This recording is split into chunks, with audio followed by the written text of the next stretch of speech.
The geopolitics is just amping up is the best thing. Maybe we could call it 2025 amp up. You don't need any coffee. You don't need a double espresso unless you're going to join us and buy me a coffee, double espresso, to keep us going through the night here. Thank you so much for your support. We're going to read some of your comments there and answer some questions for those who supported us last week.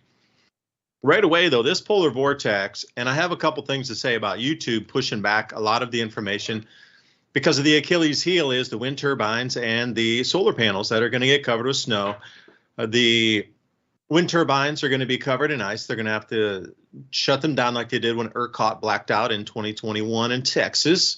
But because I'm talking about the renewables being the Achilles heel and our power grid going down and rolling blackouts because of this storm, oh, you can't share the reach.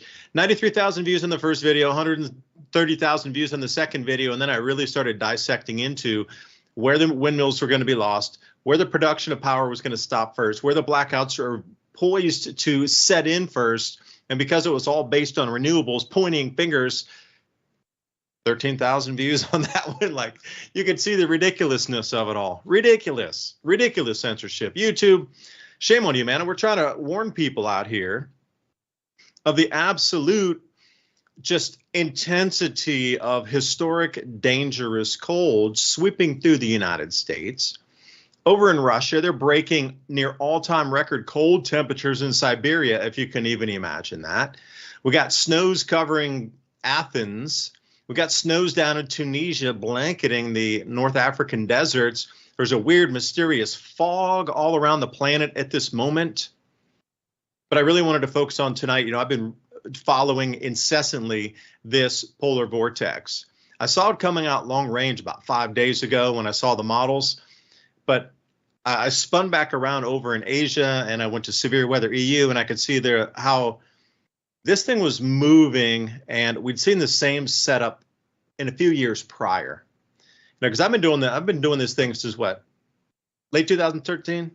I was a coffee buyer in Myanmar, and I started to see a lot of anomalies with this whole global warming thing when it was getting cold in Myanmar at that time.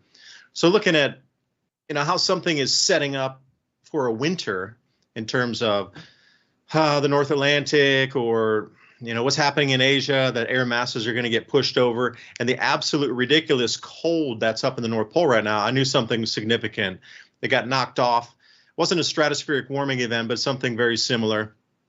And everything was dislodged. But the absolute ridiculously cold temperatures that, and I kid you not, all these charts I've been looking at in the last 5 days, every one of them has literally been off the chart. And when I say that, there's no BS assessment here.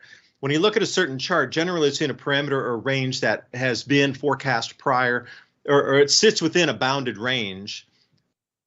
This was outside every range on every chart. That's what was so, you know, wow factor about it, is the cold, it went off the charts below, and then they had to give individual readings of it. It went outside the color codes. And again, looking at it, didn't matter if it was Celsius or if it was Fahrenheit or if it was degrees Kelvin. Whatever chart you looked at, it was literally off the charts. All of it. Oh, that's one off Next Lab there that's running for us. And here's the thing I kept getting at too, is this deep, like what you see gray color there, is something like 40 degrees to 50 degrees Fahrenheit below the average normal temperature where your region is. And that is going to sweep over to the East Coast, and Washington, D.C. area will experience something around 40 degrees. I'll call it, say 40. Some readings had 47 degrees Fahrenheit under the normal. And, you know, up there, it's below freezing for their normal temperatures now. So when you're looking at on the ground temperatures, they were sub-zero. Now, Washington, D.C. gets precedent power delivery over everything else. Hands down, no question asked. They ripped power out of TVA and sent us into blackouts last time. They're, well, in my opinion, going to do it again. This is far colder for a far longer period of time than it was when we in TVA got blacked out for Christmas Eve in 2023.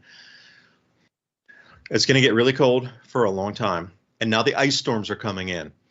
And if I could just preface today's show is YouTube is censoring this information because it is very much revolving around the non-reliability and the breakdown of the grid because of we went to wind, we went to solar. So the Southeast U.S., at least the snow models now, have a huge amount of solar farms under snow. And I reached out for the last few days to ask people, what about the technology on this? Are there built-in systems to heat the panels to then de-ice them? And the answer was no. That at certain temperatures, the sun will do its thing, and if it can grab a little bit of sunlight somewhere on the panel, it will start that defrost just naturally. It'll warm up in that area, and then more snow will fall off, and the next area will warm up. But the temperatures they're looking at right now are going to be, 15, 20 degrees Fahrenheit in the Southeast U.S., even cooler. So a lot of these solar farms have not seen temperatures this cool ever since their installation. So, that was, all right, that's going to take off 4% of the production in the Southeast U.S. Right now, when this ice storm rips through in the Midwest, it's going to take down another 4 to 5% of the capacity of electrical production through wind. And we're going to be going into record draw on the heating, home heating for those who are using electric. So places like Tennessee and the TVA and the Southeast, normally they would be exporting power because it's relatively mild down here. And I've done about 5 videos on this. My sixth sense intuitively just told me something wasn't right. It seemed like, I'm Ransom, you and we went up to Tim Pool's, and I am very much a believer in manufactured storms, steering them, not controlling them, but adding something on the frontal boundary that would amplify it. And I got a message earlier tonight from somebody. I'm just going to say somebody. You know who you are if you're listening tonight. Thanks for the info. They said that generally the geoengineering is a crisscross pattern that we see in the sky, but this was all parallel. Nothing was crossing, all parallel. And I said, that really is strange. You know how that ice storm is? It looks like a parallel line of ice storm coming through. If you look at all the models that are forecasting ice accumulations, anywhere from 1 inch of ice down to 1/4 inch ice, like 12 inches, 17 inches of snow, it looks like just one long straight line across everywhere there's a windmill. All the wind capacity. First, you're going to get the ice storms, and that'll be coming on the 8th, 7th, 8th, 9th. And then we get into the 10th, 11th, and 12th, where we get this Arctic blast. And the reason ERCOT went down last time was they had the same thing. This Arctic air came over, and this really, really super cool air is still, S-T-I-L-L, still air. They actually call it like a wind drought. There's no capacity. It goes almost to zero wind when it's that cold. Plus everything malfunctions anyway when it's that cold, those temperatures.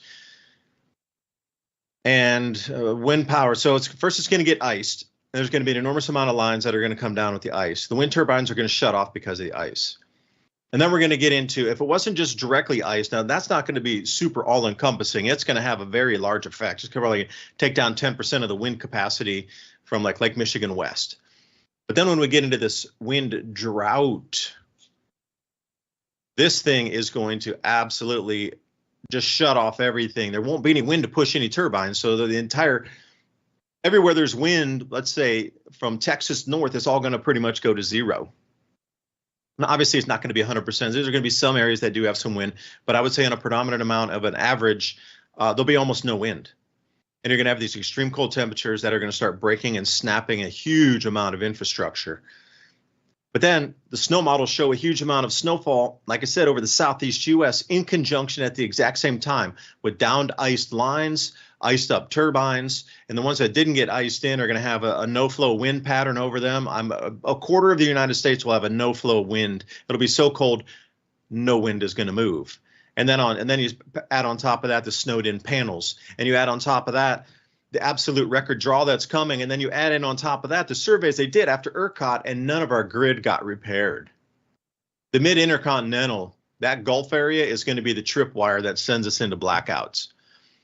They were struggling at regular demand, and we were coming into some unprecedented demand that we have never seen before in terms of how all-encompassing this area of cold is. It is so vast and so cold and so beyond the normal. I mean, we were literally, they always talk about the once in a 500-year storm, and North Carolina with Hurricane Helene got that once in a 1,000-year rainfall. Well, we are literally at once in a 500-year cool event right now. This is how far out of the ranges it is of anything we've ever built to withstand this, anything we've ever experienced in renewable power to deal with this. And our infrastructure is just not set up for it. These are literally Arctic tundra temperatures that are coming down into the southeast US and will touch us and tickle us down here. Arctic tundra temperatures all the way into Georgia. It's hard to even fathom such a thing. And it's going to be here for days. And it's pulse number 1, pulse number 2, and then pulse number 3. And if we didn't get our grids back up and if there's so much damage, then you know what? Ransom, I want to pick your brain on this dark winter script thing, because it's just too many things are adding up. The weird fogs, the straight line contrails that are up there. They didn't repair the grid.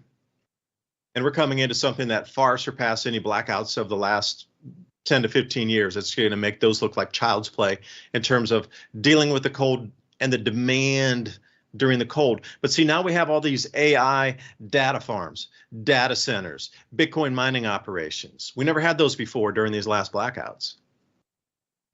They're going to get power first. Washington, D.C. will get power first. You're going to be left probably 5th or 10th down the line, maybe scraping for a watt of power somewhere. These data centers were already gargantuan hoovers of electricity anyway. And then the AI, facilities in itself, those are something different. It's just everywhere you look, the amount of power that is being taken from the grid, it's just barely hanging together anyway. The amount of power that is nearly at record demand every day, if you didn't know this, because all the additional technology that we're trying to run at this moment.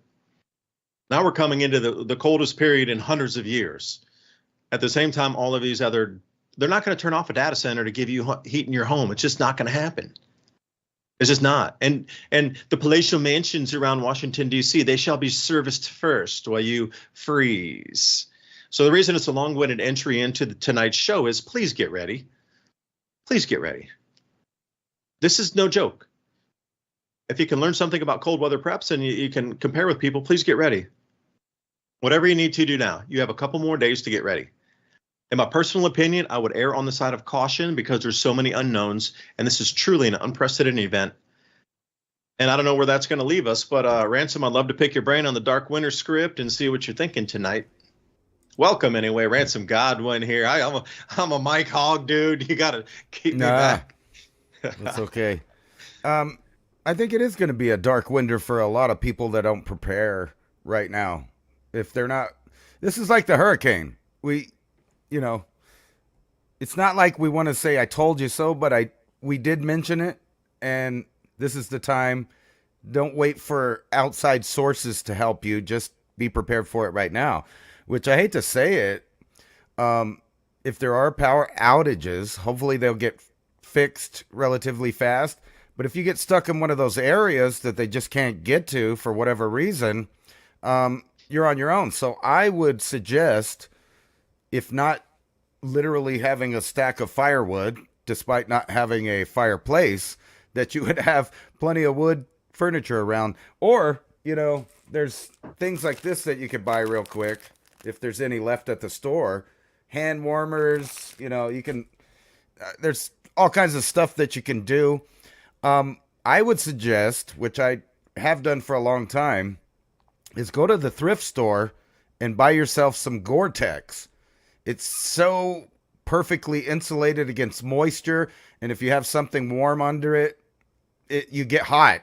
And I've been out and I forgot what they called that, like in 2011 or 2012 was Snowmageddon, when the whole Northeast was covered in like 3 foot of snow, and I drove through it and I was out there playing in the snow in my Gore-Tex, sweating.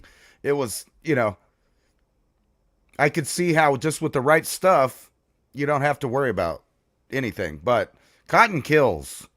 So keep that in mind. If you have things that you think are warm and they're made out of cotton, if they get wet, you're done.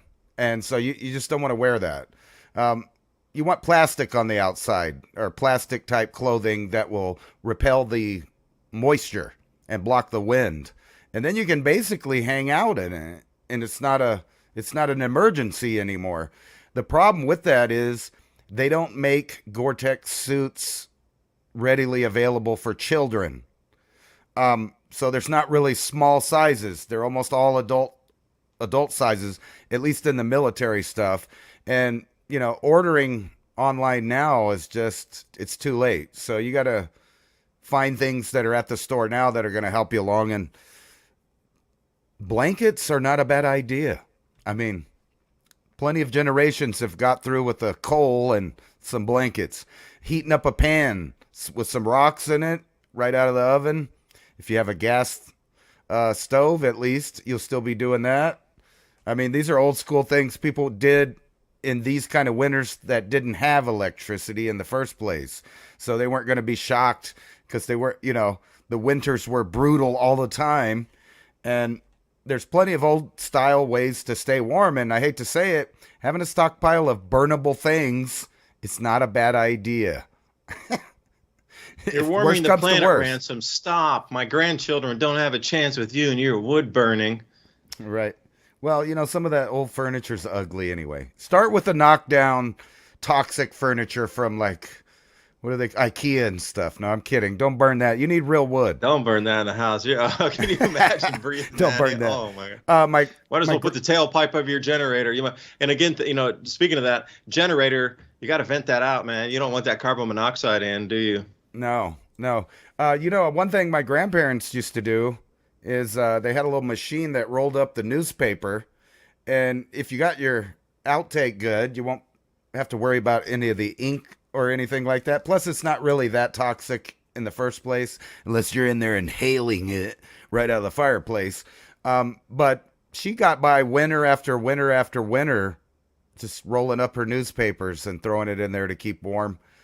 They even bought a little machine that would, roll it up, and you just put a rubber band on it until it keeps its form, and that's that.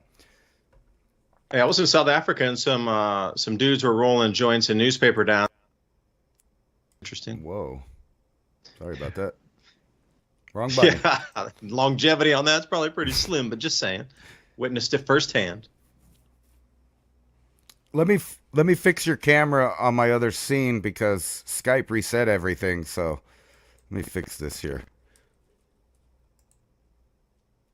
Just real quick. And you guys can see into the matrix there.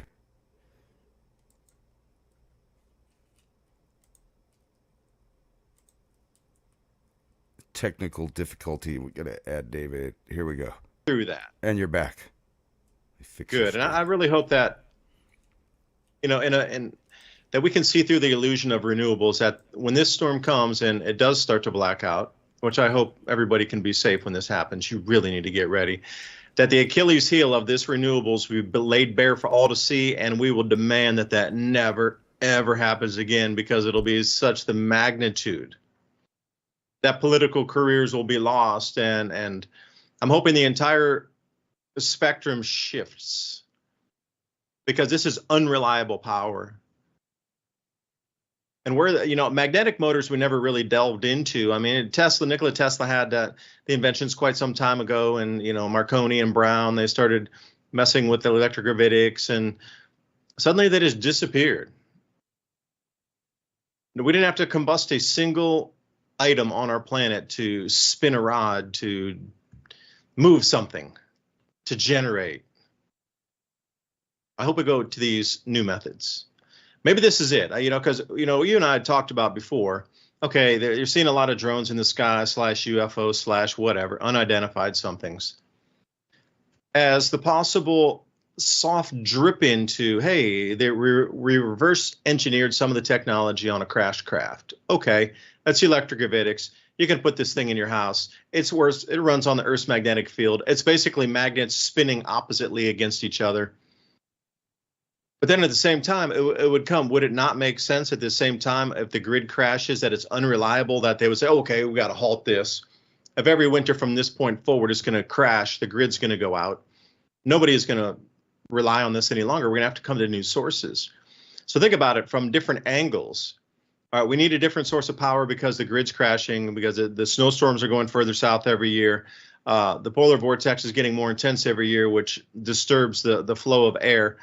around the turbines, and we get into record cold, record demand. That doesn't work any longer. We got crashed craft, quote unquote, and we have to do away with renewables, but we needed to go away from combusting stuff because we needed to reduce CO2 anyway.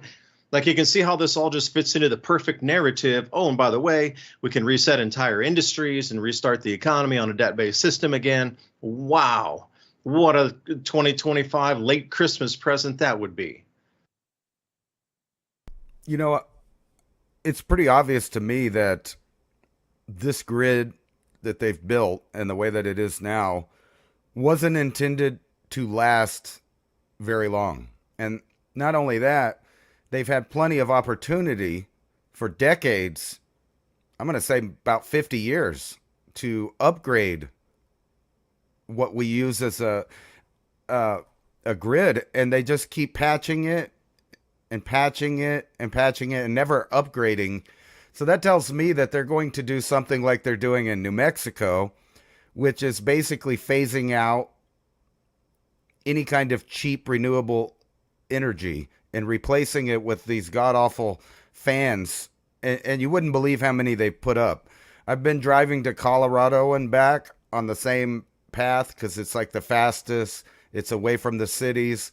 And now that whole area has been taken by the government, forced to put up these giant, ugly monstrosities that just destroyed the landscape. And half of them aren't even on all the time. And now they've made this deal with a Chinese company to make more solar panels right out there in the middle.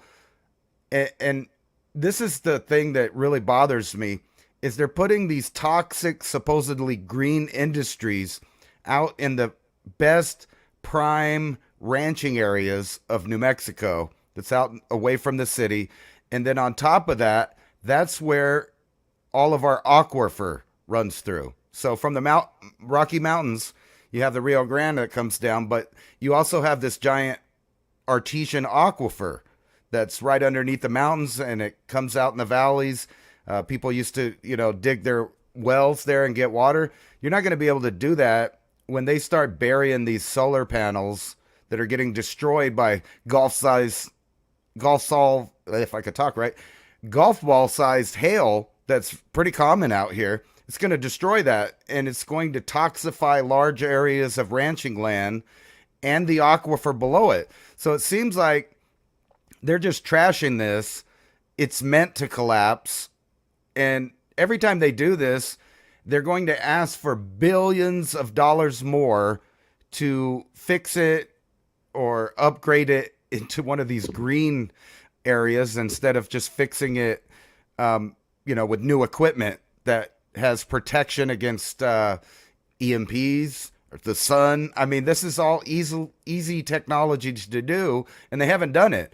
And they've known about the scenario for the sun forever. I mean, I'm sure they were talking about it in think tanks in the 20s. What are we going to do if the sun burps? Because they knew at that point that was a real phenomenon that happened. I mean, the Carrington event wasn't that far back from them, and they knew just the little bit of infrastructure they had then got destroyed.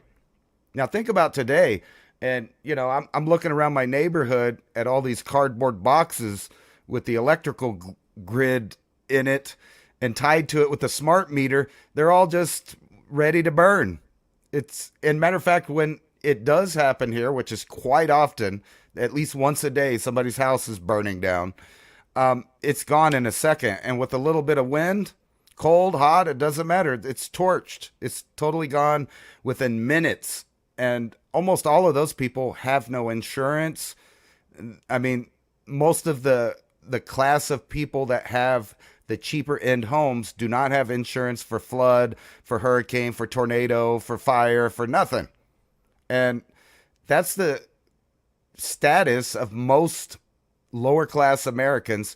And when you look at these maps, like where the hurricane blows through or where this blizzard, polar vortex is going to run through, there's lots and lots of people that are just totally unprepared.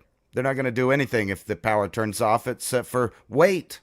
And if you're in that category, it's not that big a deal if you take some small steps to ensure your warmth in case it gets too crazy. I mean, human beings were living out there when these things happened, and they survived it. So you can do it too without electricity. You got to think about, pre-Younger Dryas, when we were coming out of the last ice age. You understand that people were living for 70,000 years during a full-blown glaciation period on the planet, which was far colder than it is now. That's why a huge amount of habitation was, squeezed around the equator. So if they could do it then, you can do it now. And again, one thing you probably want to have is a radio so you have communication with the outside world. That way you can get updates. When do they think it might be repaired? Because seeing what had happened in North Carolina, the first couple of days, people thought, okay, it's got to be, they're expecting some giant cavalry and helicopters and all this thing coming in to save them. Then it turned into day 3 and then day 4, and the looting started. Okay, if there's several feet of snow out there, that's going to slow people down. But when they get hungry enough and desperate enough, and there's no help coming, and that's the scary thing. If you don't have any plan of anything, you're completely isolated in that house, cold, cut off, no food, no warmth. And then you're just waiting, just shivering, just praying that it doesn't come on the next hour. It doesn't come on the next hour. You're coming into sunset and it's going to drop to sub-zero again. You're like, oh, we can't handle another night like this. No. And that would be a frightening moment then. That would be terrifying if you were not prepared. So I wanted to say one thing about where your area was too. You brought up that Harry Reid, governor at the time when the Bundy Ranch standoff took place. Now, there's the whole Bundy Ranch thing. That's a chapter in itself. But unbeknownst to a lot of people, the solar farm that was going out there was funded by the Chinese as well.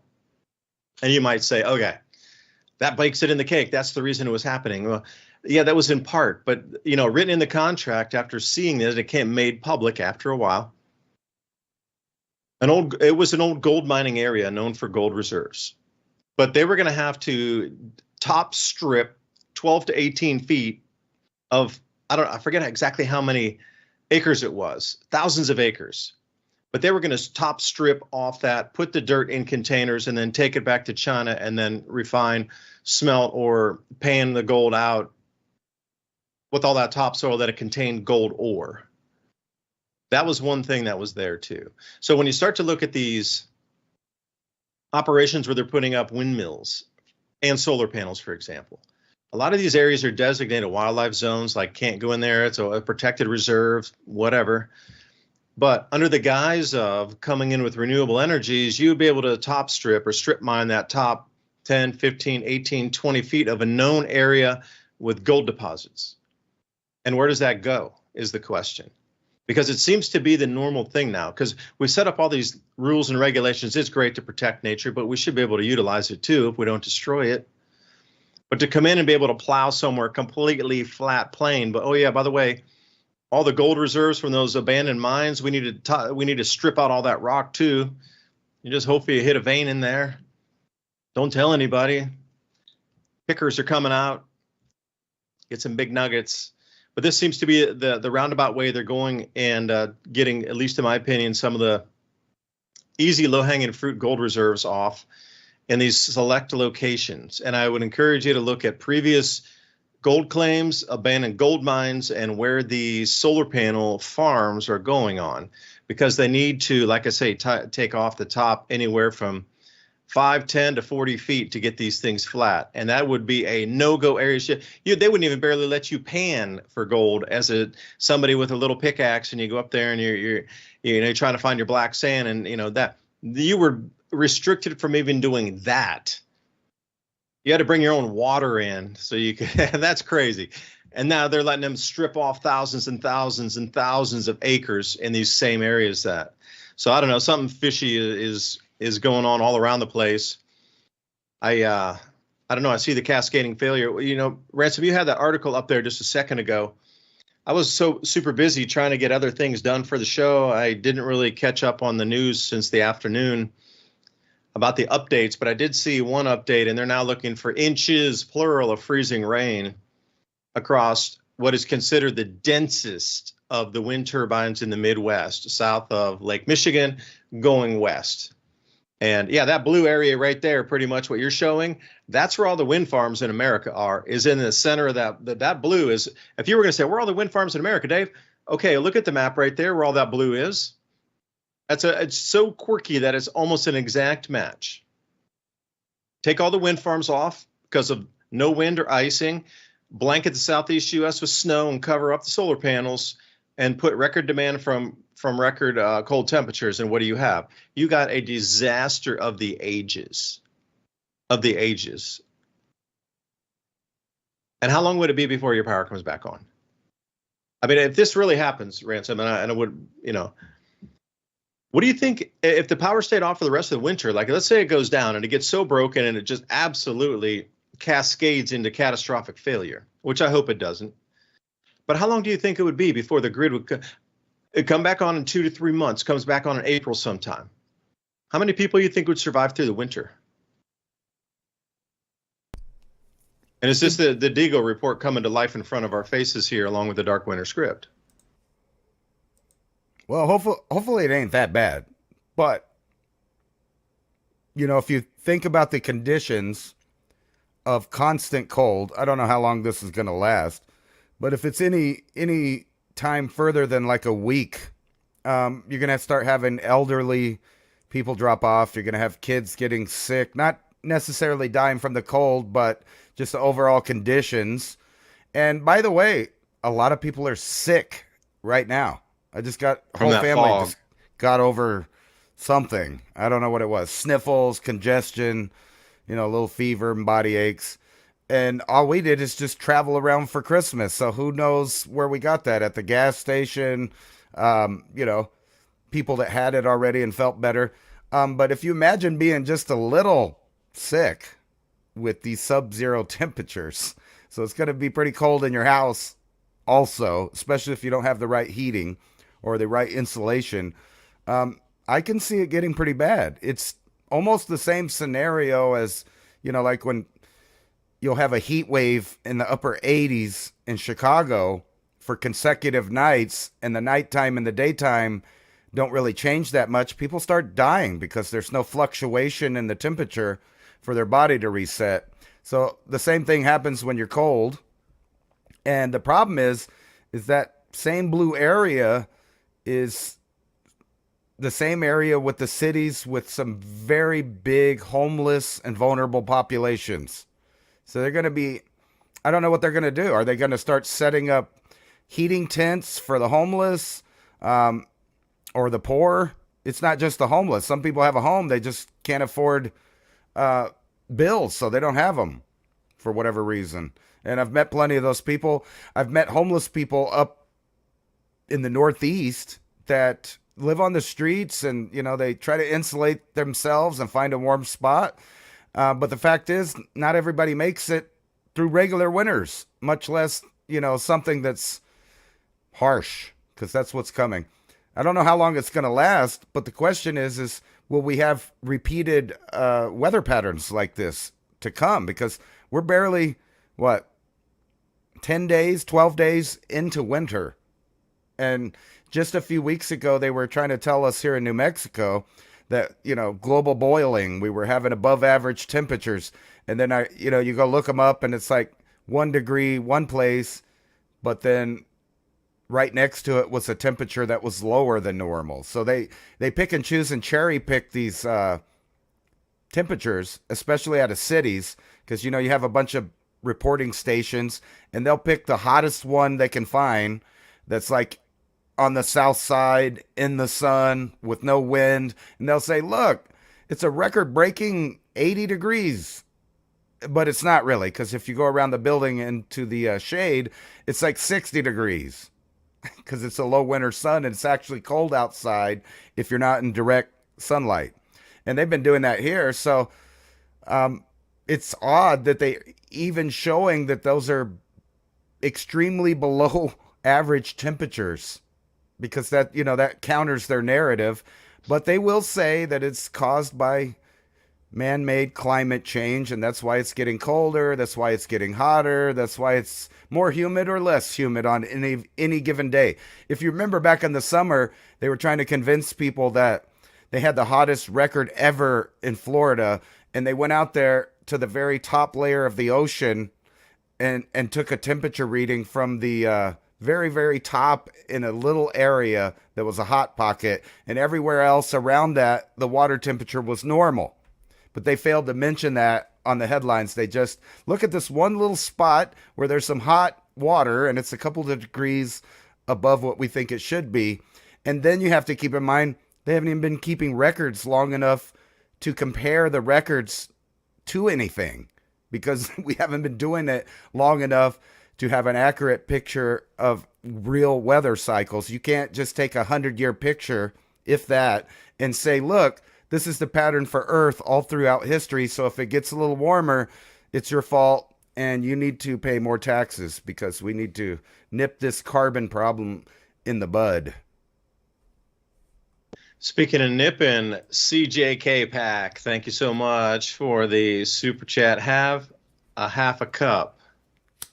Is that half a cup of moonshine or half a cup of coffee? The double espresso, keep us going through the night. I'll dovetail onto that thought about Florida. Now, I did an enormous amount of study on the Maunder minimum, of this grand solar minimum called the Maunder minimum, 1640s.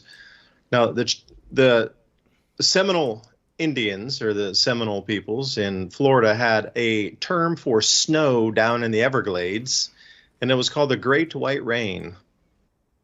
So think about this for a moment.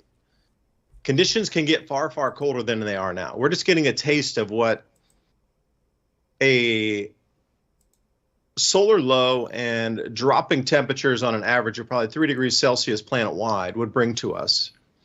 These types of winters would be normal. So when the Seminole chiefs are giving accounts of the Great White Rain, and they were talking Everglades, not up Panhandle, Everglades, that would freeze all the way solid every winter for several years in a row. Not just one off and it was done. It was several years in a row. The Everglades would freeze. And now we're talking about, oh, this species this, the grass is there, they're going to die, they're going to... Okay, the water froze multiple years in a row during winter, and it snowed. So you tell me what kind of huge climate shift that is when they have an actual term for it. But that's the 1640s.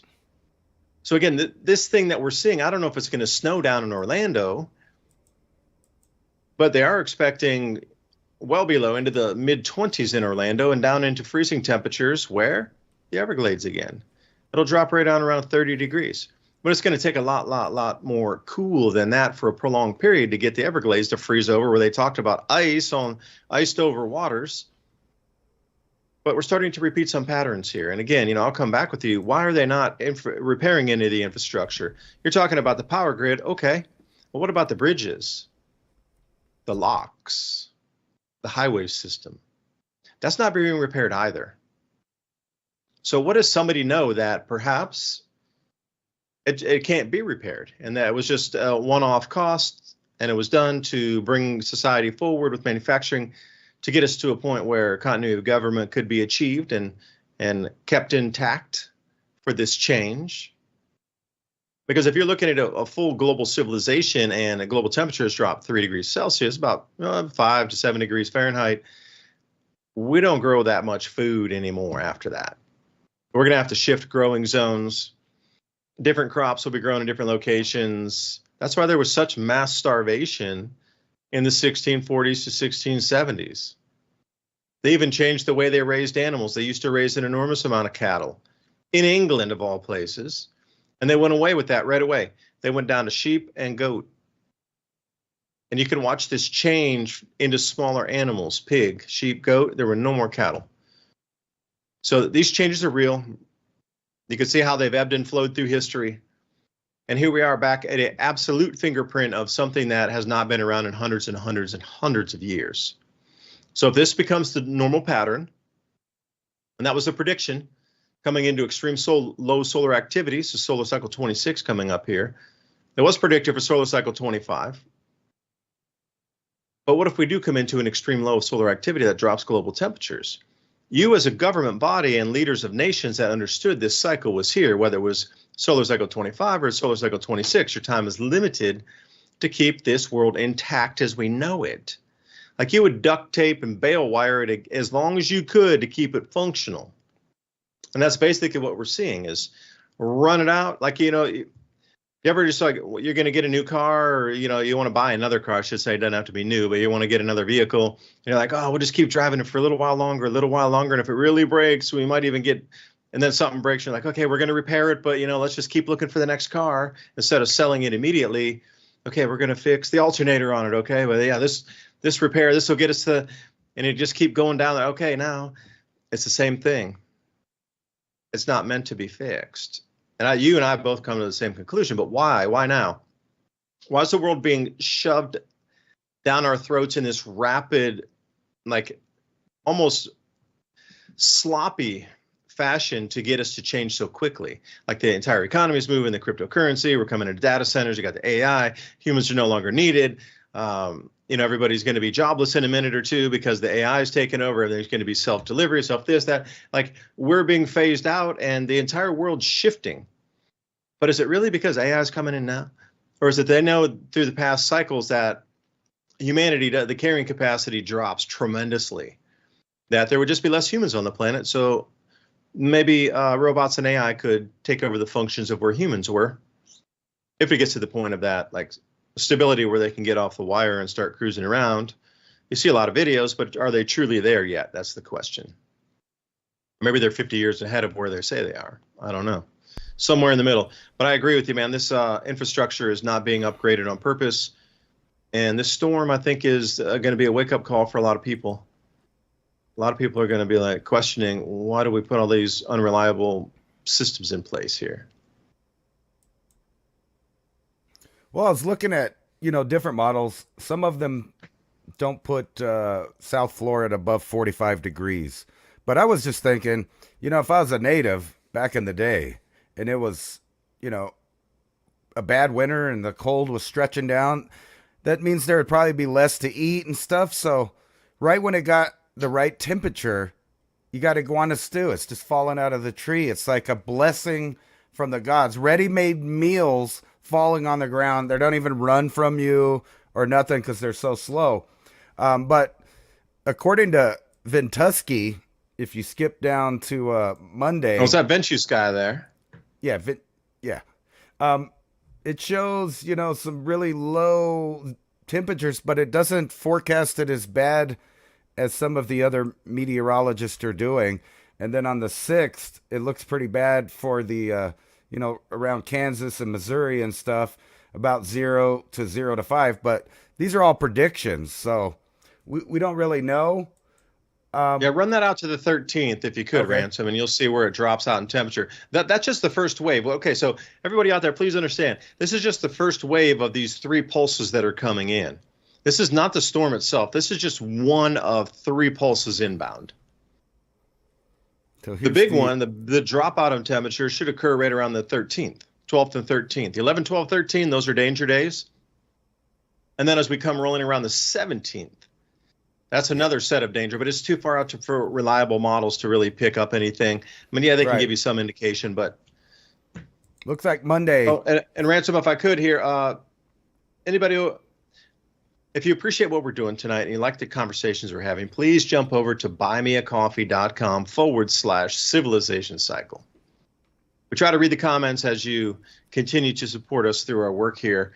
Someone, appreciate your updates in East Tennessee as well. Thank you. Yeah, I've been focusing on East Tennessee because it shows tremendous temperatures running right up against the range here, getting up into the mountains of North Carolina. So here in East Tennessee is going to be one of these points where everything mixes together with the ice, the snow, the wind, and the cold. This is like one of the huge and heavy demarcation lines of all this coming together at one place. And again, TVA is here. And we blacked out last time in Christmas of 2023. So this is going to be colder and longer duration. So, who's going to steal our power? Rich man north of Richmond. That's exactly what it is. And Varda at startmail.com. Thank you so much. 5 double espressos. Oh, that's going to keep us cranking. Ransom's going to be shaking like a leaf running around the house looking for seeds, wild foraging after the show.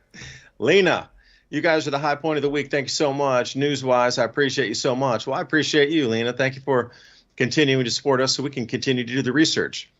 Because that's what we do during the week is we research. And to be the high point of the week, wow. There's probably a lot of other things that I would think would be a high point of the week. But this show, if we can bring us some information to keep you and your family safe, that's the reason we do it. Really is. And Ben Davidson, Suspicious Observers. Bro, thank you for the triple espresso. Micronova's coming. I don't know when. You say 2042-ish, but I'm sure there'll be some lead up into that. So, Ben, if you're listening tonight, shout out, man. And thank you for sharing your quality information on solar activity and what we can expect on how solar activity can disrupt our electrical grids as well. And that solar activity disrupting a grid is going to be far, far, far longer in repairing it than ice storms, record cold, and snow on panels. It'll come around springtime and all this stuff will melt off and we'll get to repairing. But micronova, again, Carrington event, that's going to be a long time repairing. So we would need to get ready for so. And it brings us space weather and also space forecasting, weather forecasting. We had those two auroras, double CME coming in on top. New Year's Eve and New Year's Day, we had a double CME rolling on top. I guess they were seeing pink and purple auroras as far south as Ireland. Here in the U.S., you had to go like upstate New York, northern Michigan. Now, Ransom, did you see any aurora? Because they said it somehow the thing bent and went all the way down into Arizona. So the East Coast didn't see it. It was really far north in the East Coast, but somewhere out in the West, they were able to see it really much further down, Colorado, somewhere around the Four Corners area. I don't know if you saw any of that, but the solar activity and weakened magnetic field of our planet might play into some of this as well. I'm not sure. Well, we just had a nice magnetic storm hit us. We had a KP up there of 9 or 8, I think it is right there. Yeah. Did it rock 8. Up to 8 or 9? Okay. I didn't know if it was a G. That sounds like a G4, G5 then. That was Wednesday. That was last night. So I don't know what it is right now. I think it, here it leveled out. So it's low now, but I wanted to show you this. When you look at this map here, you see this little swirling area around Kansas and Missouri. If you just play this, you can see the little swirl move east coast, and right behind it, it just pulls all this polar vortex. If you need to pull the graphic, I see myself on the screen. I don't see your screen overlay there. Here we go. Here, let me go back. Yeah. Go back to the day there. Oh, that little squirrel tail. Yeah, that's like the scorpion whip there. Yeah, so like yikes. Sunday, if that was a tornadic pattern, you'd be terrified because there'd be tornadoes coming off that back, that So Sunday, tail. You see this spinning right here, right outside of Springfield, and if you just hit the play button on their prediction, you'll see that move east coast and this polar vortex move in to replace it. It's moving kind of slow, but yeah, you see that. No, and that line right there between the purple and the green and the yellow. Yeah. That's going to be some ferocious weather. They were predicting tornadoes here in Tennessee because of that line moving through already. Here we so are, what we saw Monday. Just a few days ago with all those tornadoes ripping down in Texas and further to the east, we're going to see something like that again here. Right in here. Yeah, and then and as soon as that gets over to Washington, D.C., mark my words, everybody, Washington is going to pull that power because they are not going to go without luxury and having every single building heated. We're coming toward the inauguration anyway. Everybody's going to be in their offices. The staff of everything is going to be fully staffed. We're coming into a transition of power. Every building will need to be fully heated at this time. It's not like you're not even in the middle of some sort of, off-swing elections or anything. We're in a full transition of power for the government. Everybody's going to be in Washington. They're going to need far more power than they normally do because so many people are working from home. They're working from the offices. Buildings are only half staffed, but this time they're coming into full staffing. Everybody's all hands on deck. All the security, they're getting ready for this thing. And just days after this event, like Washington is going to be full and pulling heavy. Everything they could possibly muster in for electrical resources. That's what I'm saying. There's a lot of wild cards happening right now that aren't normal. We can't even talk there would about. never be that much power demand for Washington and vicinity, D.C., of course, in vicinity without this inauguration coming up. Like the power demand will probably be 80% less than what it will be this time. But they are going to be throttling the power, and they get first. They get it first. They will black us out in Tennessee to take the power from TVA that direction. I'm saying that it is what it is. It is what it is. Well, not to the sky mention, is blue. I have no comment about it except it's a numeral. It's a number. I had this big, browser set up with all of the good news that's out there, but I realized how YouTube and ever people do it. So when you first start when those stories first come out, you got to be real careful about talking about what you think it is or what happened. You have to wait for their official narrative to come out, and then you're allowed to analyze it from there. But we did kind of mention a couple of weeks ago that we expected some, controversial stuff to happen, but everybody was tripping on the drones, which in my opinion is probably related. Distraction, fake alien invasion. Well, it's more than that. Those are real government assets up there. They've basically admitted as much. They're running ops. They're classified, so you're not going to get to hear about it. They're not going to say, yes, it's ours in that way and say, well, we're doing this or that. But I do find it ironic that I don't know if it's because of the, pressure on people that the future is rolling forward, but almost everybody expected a bunch of stuff, either New Year's Eve or on New Year's Day, and they gave it to us. And whether that's just individual people or there's ops or what's going on, in the background, all of the same programs are running. So news you missed would be along the border. It's basically a combat zone now. Mexico is using real assets to go after the cartel. And if there's any indication, Trump is going to be intensifying that. So you can expect a lot of craziness in the coming months along the border. But not just that, we've let a lot of people in.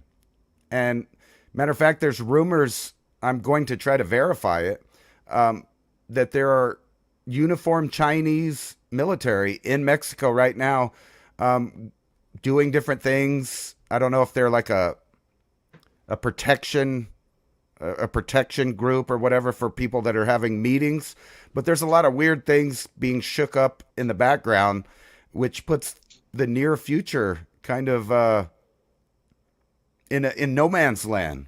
A lot of things can happen right now, and they're going to try to squeeze all of that in to the next 18 days because they have to get certain things established before the next administration takes over. So you're going to see a lot of ops out there, or things that look like ops, I should say. Now, what could get accomplished if the Eastern Power Grid was totally down and blacked out for weeks up into the inauguration? Anything would be up for grabs because you're totally Anything blind. And everything, wouldn't it? Everything would be blind. Convenient timing, right? And nobody would know anything until the power turned back on, and then all this stuff had suddenly changed. And like, wow, what happened? How did that happen? Anything and everything on a wish list could be accomplished if everybody was in the dark, and that's no pun intended. Like literally in the dark for weeks, days, we did weeks. Have a hurricane, right? And that showed us that they have no money or resources for a real emergency. They've spent it, or at least they're not willing to reallocate funds for emergencies for Americans. So if you keep that in mind, any big event that happens, there's not going to be much help coming to show up. And they've already demonstrated that with the last real emergency. And what are the parallels there, Ransom? Exactly parallel is they didn't have any electrical infrastructure to replace. The substations were washed away in the floods of North Carolina. They had nothing to replace them. Almost all of the electrical infrastructure that we have is ready to go, plug and play. It's gone. It's been shipped over to our favorite Ukalan country over there. And what are we left with? If the power grid goes down, we're going to need to repair a lot of stuff, and it's not here. Take some money for that. Buymeacoffee.com/civilization cycle, and also join us over at civilizationcycle.com. We'll be right back after the break. freedomslips.com, and we'll be right back after this message.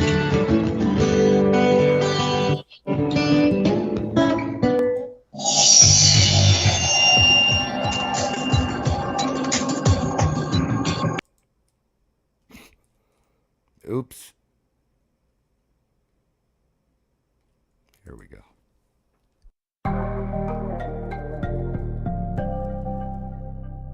How do you feed your families when the shelves are empty, the stores are shut, and there's no food available? What is the fastest, easiest, and most productive foods to grow? What is the quickest way to get somebody who has no skills at all up and running and producing very quickly? If you understand that we're at a point in history where it is no longer optional to be growing your own food. If you're like really freaked out and concerned because you've never grown food before and you don't have any skills, you don't know how to do that, but you know how important it is, then I want to let you know, however you stumbled here, you're in the right place. My name is Marjorie Wildcraft. I'm the founder of the Grow Network, and I have been the female leader in the survival and preparedness space for the last 20 years. How to grow lots of food, even if you have no experience, are older and out of shape. This is for people who want the fastest and easiest ways to produce healthy and delicious meat, eggs, and vegetables. Because you know that growing your own food is like printing your own money. During this webinar, you will get status of global food shortages, how long the crisis will last, how much space you need to grow food, easiest, highest calorie foods you can produce, a complete plan for producing all the food you need, how to get started today, regardless of season. Marjorie will show you the fastest, easiest, and simplest ways to produce calories and nutrition, especially in a crisis and/or grid-down situation. The assumption is that you have no experience and you need to start producing food immediately. The most popular part of the webinar is the Q&A session at the end. So please come prepared with your questions.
I think I mistimed that a little bit.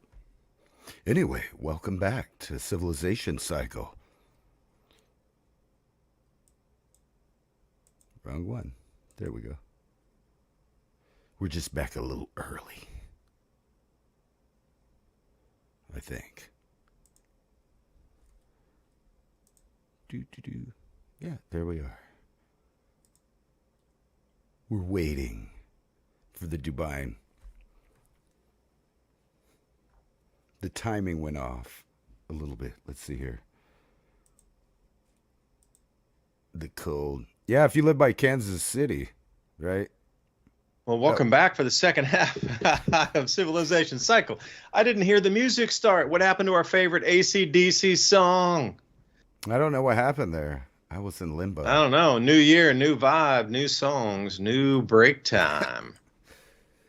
Let's do it. So anyway, thank you so much for joining us for the second hour right here on Civilization Cycle. Ransom Godwin tuning us in here, holding the fort down while I was getting my slow buttocks back in the chair here.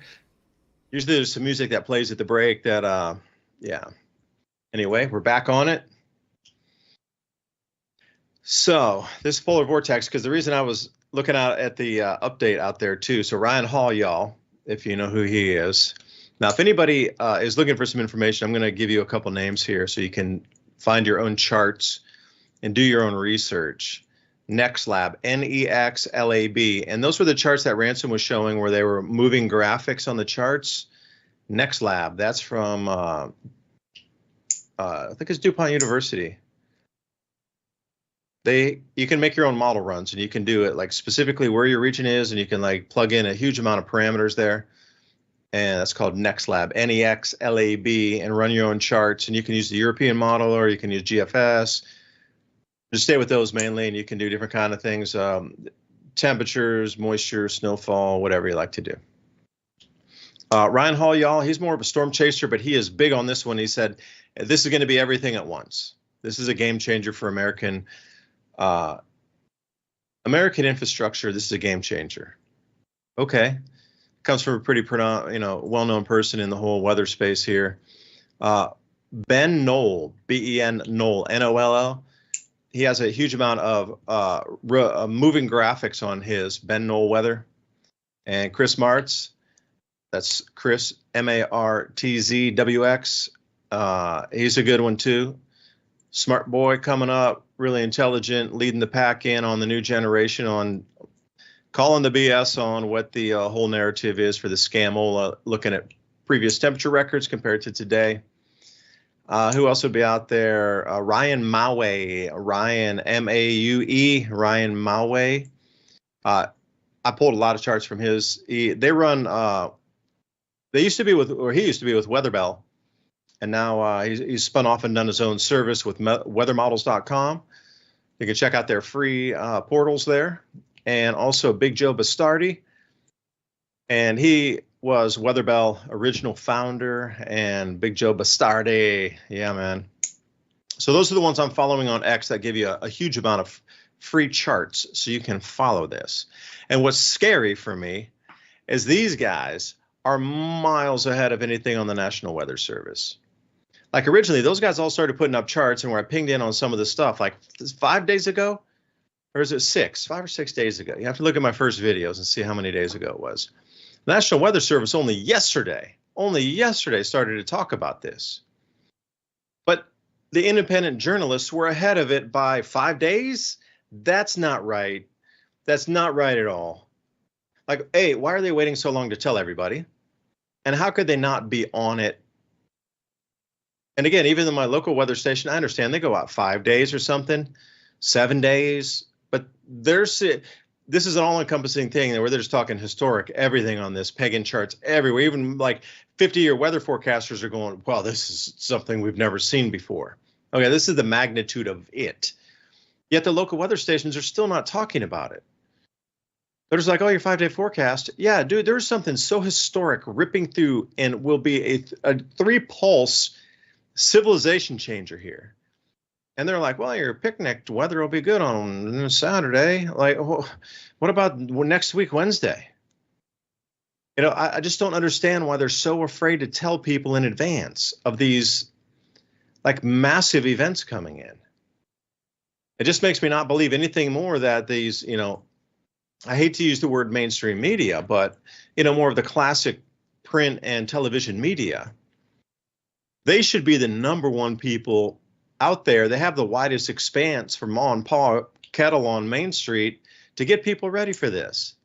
And I'm shocked that our National Weather Service is not talking about this more. They just put a big blue dot on the map and go, oh, it's going to be below normal temperatures. Oh, yeah, there's going to be some ice coming.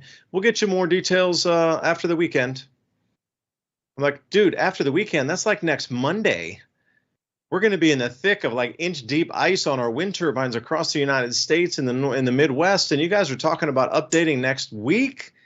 This is the sickness that we have within our system.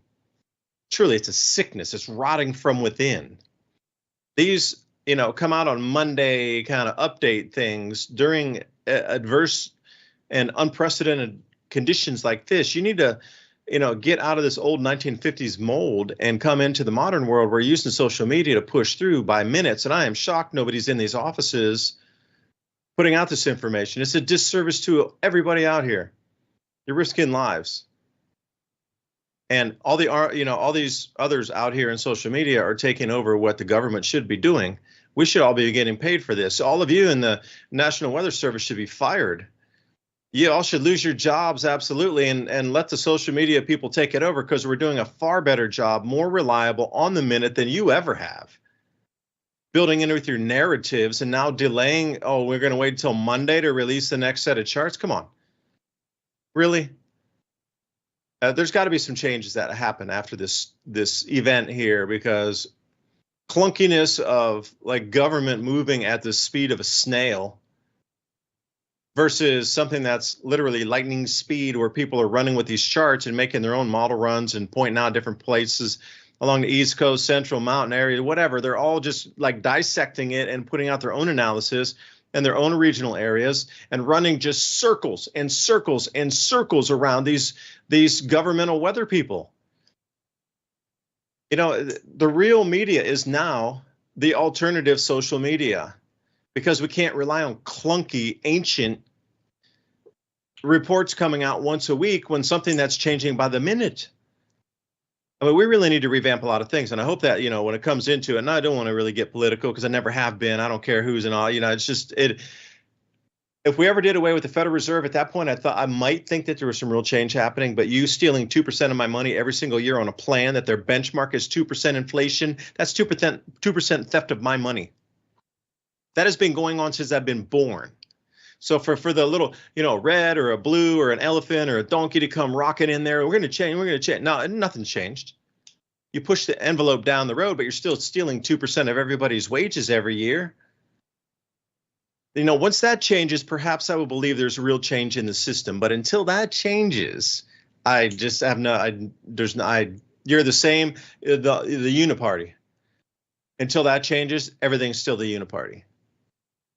So if they can clean house and get rid of some of these clunky agencies and actually replace it with people who want to do the job, that's their hobby, they relish this, they live, eat, and breathe it, and they would do it for free anyway, and give 100 times better, more reliable information on Johnny on the spot than any of these guys are doing.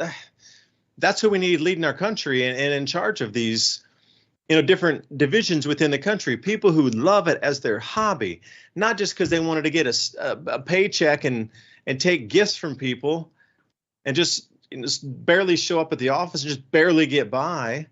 No, those days are done. We're moving into a new world here, 2025. Ransom, sorry, man, I'm rambling. You go. It's irksome, man. I get to grind my teeth sometimes when I see these idiots out here, and they're. I was just thinking though, if you go over to Drudge Report, which it's a little different than it used to be, but it still it really changed a lot, didn't it? It still drives the news cycle. It does for most things. So if you look on here, there's a lot of stuff they're pushing, but the weather is way down here. In this little one of the off over here to the side, they're showing it. They want you to be afraid of this stuff. So what they're doing right now is holding off because they have a fear news cycle. And they know that the stories that are going on today, with how fast the news cycle goes, won't really instill that much fear in people by Monday. So Monday, they'll come out and they'll tell you all of this stuff about the storm of the century or whatever, but it'll all be too late for you to do anything practical about it if you're just now hearing about it. So all of the people that know it's coming, and this is the other thing, you remember, I don't know, maybe 3 weeks ago, I had one article up there that said Google AI can predict weather accurately up to 10 days in advance, right? And then you're talking about the meteorologists that don't do anything now except for get on their computer, go check the AI and see what the AI says, and then they regurgitate that on the local news. So they're not doing meteorology anymore. Like, you don't ever see a guy get on the news and go, well, the predictions are this, but my experience says that it's going to do this. They don't do that. They just verbatim read what the AI said is going to happen, which I have to admit, most times is pretty accurate. But all of these sources are using different AI to predict where the storms are going to go. And they don't do the old style, deductive logic method and say, well, it could go here. If it goes here, you should be prepared for this. They don't really do that. They just say, here's what the outlook looks like. And they let the AI play its run through, which is the same thing I'm using. But what I saw just a minute ago was a pretty big pattern that no one's talking about. And I'll show you. It's this area right around Kansas City. You can play it out. And that's the area that gets bombarded over and over again with these pulses of cold air. So like everywhere else is going to change temperature for a day or half a day. But once this starts going here, right there around Kansas City, it's going to get really cold by Monday, right? It just starts getting colder and colder, but it re-hits them over and over again. So that purple's just going to keep going down. And then what you said on the 13th, this thing is showing different stuff than just 5 minutes ago. But yeah, and that's where all the wind farms are in America too. Like that blob you're watching there takes out our wind farms in still air. They call it a wind drought again and again and again. Right. So from Monday, if you play this out, Kansas City will get bombarded with sub-zero temperatures multiple times. What are those temperatures there that you're seeing on the light pinks? What are those temperatures reading below 0 Fahrenheit? This is -8 right here in the middle. So the dark purple. Yeah, go to that really very light purple. That's where the lowest temperatures are. The lighter that gets toward white and trending toward really very light colored pink, that's where your coldest temperatures will be. Yeah, so you see this repeated. So stop it there. Left. Oh yeah, right at that white, right in there, that white. Pick -29. Yeah. That's pretty cold, man. Yeah. That's 29 degrees Fahrenheit below 0. Right. Those are northern Canada, Yukon, north, getting into the Arctic Circle type of temperatures. Down here in America, in the lower 48, down in mid-America, literally Arctic temperatures. Not 80 degrees Fahrenheit below 0, but getting close. If you're trending toward 30 below 0, that's very cold for some of these places. They're not prepared for that. Our grid is not prepared for this, and our windmills and these wind farms are definitely not prepared. They stop functioning at 0 degree Fahrenheit. And they become almost non-functional around 5. And if you have prolonged days of this with no wind and things start to break because of the cold, I mean, this is just a recipe for disaster here.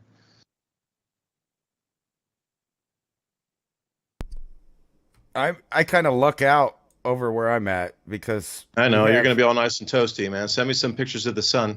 Right. Well, we have a natural block here. It's the Sacramento Mountains. So every time you see these cold blasts come down, it's 5 miles away, a difference of probably 30 degrees. Like, so right up the mountain, I'm at 5,000 feet. You go up to 10,000 feet, and then everything east of there will be frozen. This happens every time to us. So we get to sit here in relative safety in this little valley that I live in, which is really cool. It's been stable. Can I throw a thing about 5,000 feet at you real quick? Yeah. All right, so everybody out there listening, when you start to look at some of these charts, you're going to see them. They're going to try to confuse you, and they're either going to put it in Fahrenheit or Celsius, which is confusing for Americans to give you. Why would in America would they release degrees centigrade charts like Celsius charts? Makes no sense. We should all be getting Fahrenheit charts. Okay, I understand the European model; they're running on a little bit different thing, but you're going to get also different millibars on the. They'll either call it 2 meter ground temperatures, which is literally like 6 foot, like at the top of my head here, like 2 meters off the ground, 6 foot up. So the 2 meter ground temperature, that's actually where when you're walking on the ground, what the temperature is going to be. It's going to feel like that when you're walking through that air on 2 meter ground. But then where Ransom's talking about around 5,000 feet, that's 850 millibars. 850 millibars. So you can see some of these charts where they'll talk about 850 millibar, 500 millibar, but 850 is just at about a mile high.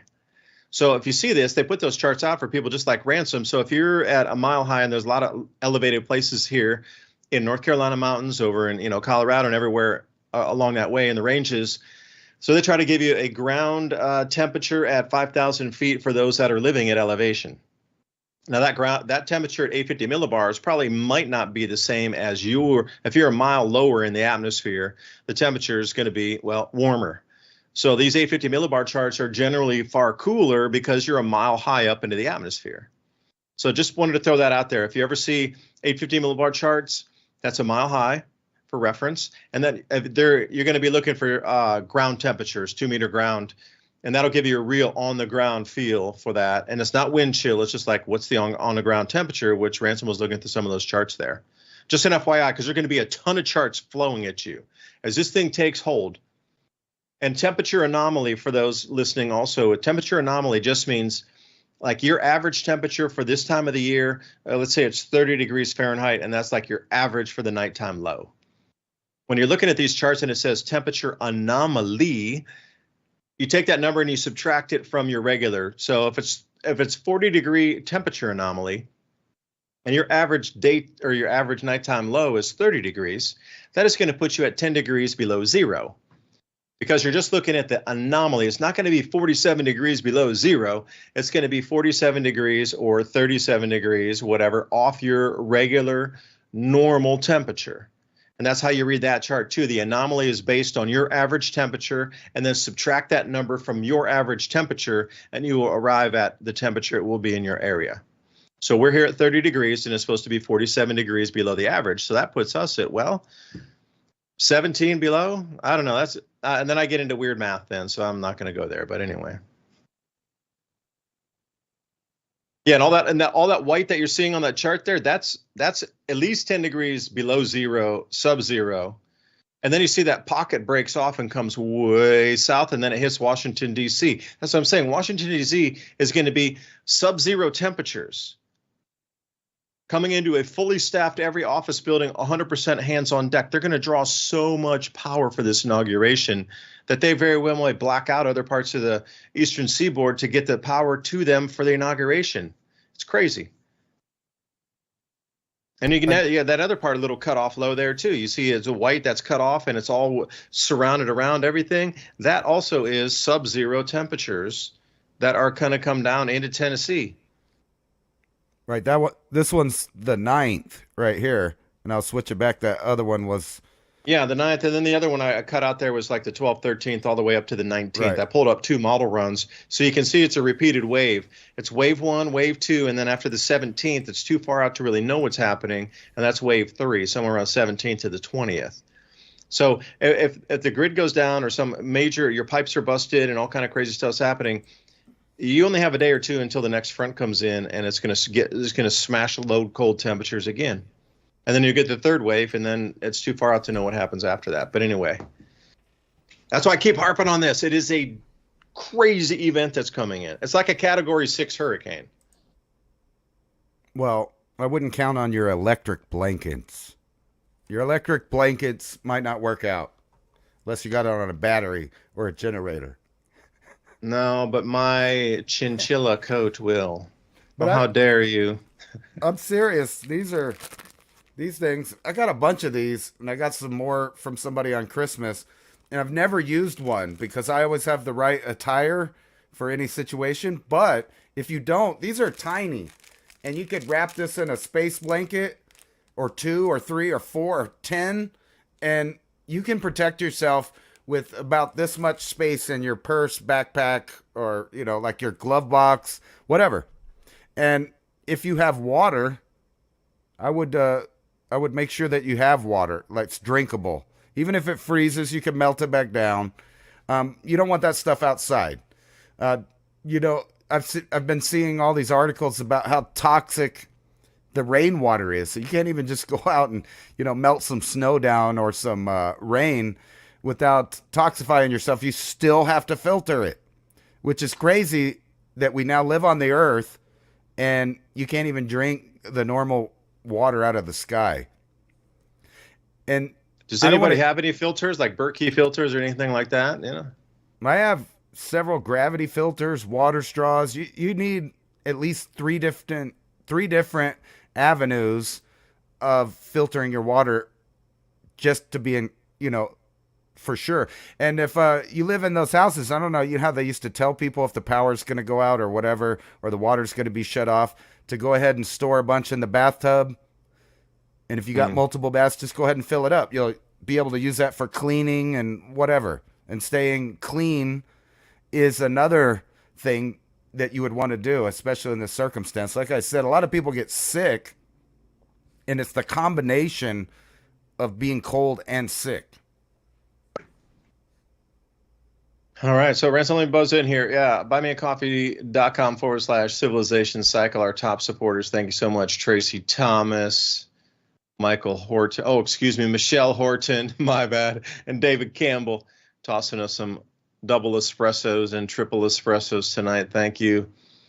And it is all about us trying to bring you this information here and allowing us to, we got running costs for our software and different integrations. We got to integrate across multiple platforms. It's not like one plug and play, so we need all these different softwares to integrate through. So that's what these costs go to for us, to make sure that we can bring in this information every week. And we're just trying to get better and better at it and kind of perfect our craft. We've come a long way in terms of technology integration since we started going live like this and being able to show you the news articles while we're talking versus just, having some blank screens, listening to more of an audio podcast. We're trying to integrate it after we went up to Tim Pool, up to their studios up there, and then we saw the light of what was possible for this. But Ransom, back to you here. Well, in the long term, right now they're trying to fill everybody's heads with every possible fear that they could possibly, make you think about, so that you're not, dealing with everyday problems that you should look into the future and predict. And I think the reason that is because they find us as easy to control as ants. And here's an article that says that ants are smarter than humans. Watch as tiny insects outperform grown adults in solving puzzles. Well, that's nature, but then we also got AI that's micromanaging people just like we're ants. And supposedly, here's one that says they can catch drunk drivers. But doesn't it make you wonder why we have to worry about so many things, like people running around trying to do other people harm? There's people that get kidnapped. There's this, that, and the other thing. But in reality, we have a sophisticated network of surveillance that is really unmatched, maybe other than Russia, China, and Israel. But the fact is, there's so many surveilling assets going on that there should be no crime in the continental United States or elsewhere in the Western world that has this much surveillance. Like nothing. Kidnap children, anything. They can track it and find it within an hour.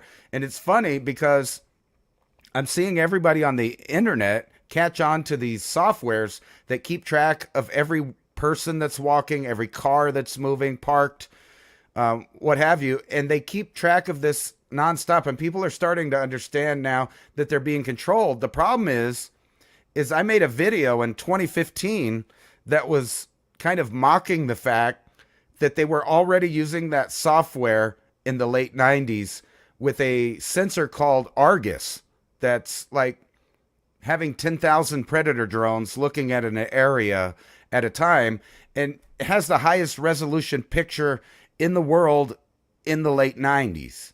So this is how far back they've been surveilling cities, and now it's just, unimaginably upgraded, and they're pretending like they don't know who did what or when they did something, and it's all nonsense, which means that they're using real or fabled events to drive the fear narrative, to keep you completely distracted in every avenue of your thought process, so you can't do things like, save things for future as far as a small fortune. So you decided to do that. And they know that if they can get rid of the middle class and owning a home, then no one can have the ability to slowly gather fortunes, which means that right now, one of their biggest problems is the middle class of several countries still has enough sway with the amount of income, knowledge, and inherited wealth that they're considered an enemy, so to speak, on being able to run things. And right now we're about to have a chance to rebuild the middle class, not through the government, not through any savior that got, elected or didn't get elected, but through your own means. And this includes learning how to garden, learning how to fix stuff. I constantly look at these videos where people are losing their minds because something on their car broke and they took it to the auto shop, and then there's like, well, it's easy to fix, but it's going to cost you, thousands of dollars for not only for the part, but for the labor and everything. So I don't really know about that because I've never once done that. I always just figure out how to fix whatever it is, unless it's something that's so big I have to go get new tools for, which tells you that you're not prepared enough if you need bigger tools. So you got to go get those bigger tools so you can do bigger jobs. And it seems like everybody should now have the ability to have a working automotive shop / electronics shop at their home and have all the tools to be able to fix those things. So, and remember this, if worse comes to worse, each one of your Hondas or whatever out there is a generator. So if you got gas in that thing and you need something, that runs off of energy, you can convert your car over to a generator. I mean, basically that's what it is. It's a Honda generator, whatever brand you got. Some are better than others, but there's no real reason to let the elite seize control of your life. We have enough resources still, even though, things have kind of been going in the wrong end. And we might be able to hold it together long enough for Americans to start rebuilding products where we have a choice of things that might last longer than a year. Because right now, everything's disposable. Even, like when you go down to AutoZone and you buy a set of wrenches, I've gone through like 3 or 4 sets of those. They strip easy, they rust easy, they break. So you have to get like a real good set of tools that's real forged steel and have every size available, like metric, standard, it doesn't matter. And then you also have to have wood. Like you would be amazed at what I could do with the skill saw. And every time I have to do something, I think, I need a jigsaw. I should already bought a jigsaw for this project, but I didn't. And if you have all of those things and you have a way to charge them, I would go with rechargeable stuff, not just the corded stuff. Because even if you have a generator, at least you could charge your tools and get progress accomplished. And nobody's coming to help you. I mean, we've had such a glaring example. I keep harping on this hurricane, but if that didn't teach you, like the last several hurricanes and disasters didn't teach you, if that didn't teach you, nothing will. No one's coming. And if they do, there's strings attached. So you need to be able to do it yourself. You need to be able to trust some people in your community to borrow trade tools, and maybe they have food that you don't have and you can trade that and things won't be so bad, because we know that there's simple things in survival which can be, broadened for the whole family. If your kids have toys, if they have warmth, if they have like a little bit of light, they're not even going to know it's an emergency, so they can just kind of survive right through that. And adults know what's going on, and they're the ones that actually worry themselves into dangerous situations because they weren't prepared. Yeah, and even just something as simple as, okay, if your power goes out and you don't have a generator, or even if you do, and then your refrigerator is starting to get maybe slightly warm, you're going to want to take your food outside because it's sub-zero temperatures.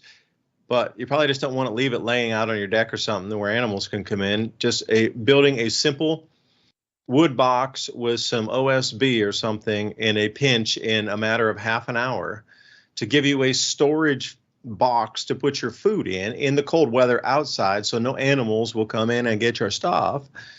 Just something so simple like that would be a tremendous lifesaver. And for me, Ransom, you were talking about wrenches, stripping and thing. I break more drill bits out here. I'm buying every time I find drill bits. If I can get them in an estate sale or get extras, I just have a Himalayan size stack of drill bits because they're always breaking. Always. Yeah. That is one thing. If you go, well, I have a real nice set of drill bits. Yeah, for a little bit until you really start using them. And then suddenly quarter of them are gone. And a lot of them are too small to use. You're not going to ever use something that tiny, microfiber kind of drills. But the ones that are in that sweet spot that you're always going to continuously use for like pre-drilling, if you're going to put screws in so you don't split the wood, like that kind of stuff, it just breaks. You got the wrong angle on it. You smacked it against something by accident, walking around a door or walking around a chicken coop or something. You hit it at the wrong angle. Boom, that metal snapped off. Those things you just plow through your drill bits, like you're talking about those strippable wrenches that aren't hardened steel. And another thing, that DC to AC converter where you plug it into your cigarette lighter and then it comes out and you actually have like a 120 plug in and you got all the chargeables to be able to do your phones and tablets and everything coming off your car after you start it. Plus there's a whole bunch of gasoline. As long as you filled your tank, your car holds probably however many gallons of fuel. I got a pickup truck, so mine holds quite a bit more. And it's just, we're going to go through our paces here trying to get through this thing, and everybody's going to learn what they're made of, who they can trust, what you're short on for the next set of it. Maybe it's not going to be you won't have enough time to get out in 1 or 2 days because everything will be shut down in these snowy or icy areas and power out. And everybody laughs at me when I talk about Bitcoin and thing or cryptocurrency. Oh, how are you going to use your credit card? What are you going to do? When the power's out, the power's out. Your ATMs don't work. Your credit cards don't work. You got cash. And they may or may not have change. That's why you want to have a bunch of small bills and coins with you, so you can make change yourself. So when something costs this much, you can pay exactly for it. Because I would be just a little bit angered if I went in to get something. It was $4.95 and I only had a 20, and the person behind that, I don't have any change. Take it or leave it. It's 20 or nothing. I really need the candles. Well, I don't have change, bro. It's $20 or you don't get the candles. And it's going to come down to that, where people just won't have the change. Because those bills are going to circulate real quick. Everybody's going to come rocking in with 50s and 20s, but very few people are going to come in with a handful of quarters, nickels, dimes, and a bunch of ones and fives. That's going to become the premium, is having that small bills and small denominations. Everybody's got 20s. Very few people have a pocket full of fives and ones. That's where the value is. And the reason I brought it up, I got an A or B question here for you. It's a quiz, everybody. Pop quiz. Commodities question. Ooh, I'm going to scare you. We're going to get financy. I'm going to talk about commodities here for a second. Which commodity had the greatest rise in price in 2024? Bitcoin or cocoa? It's an A or B choice. What do you think, Ransom? Bitcoin or cocoa? Which one rose the most in 2024?